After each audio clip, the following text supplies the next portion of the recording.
Usted es la culpable de todas mis angustias y todos mis quebrantos.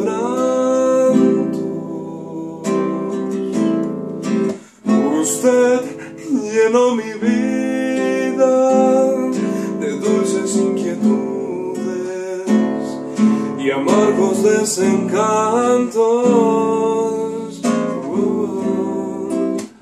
Su amor es como un grito que llevo aquí en mi alma y aquí en mi corazón.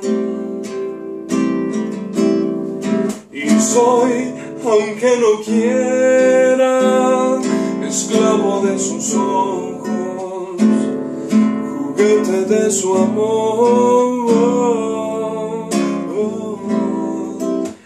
No juegue con mis penas ni con mis sentimientos, que es lo único que tengo.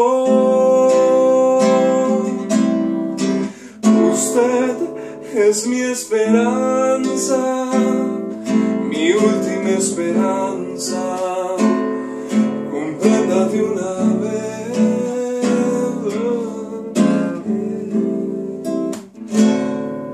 Usted me desespera, me mata, me enloquece,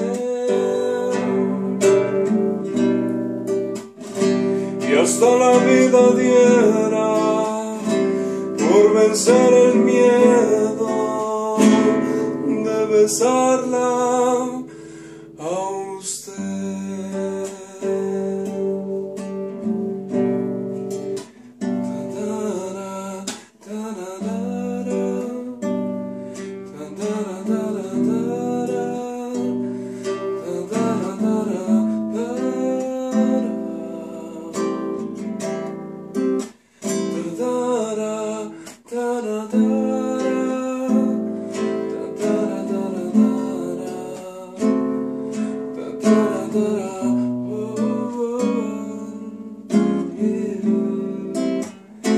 Usted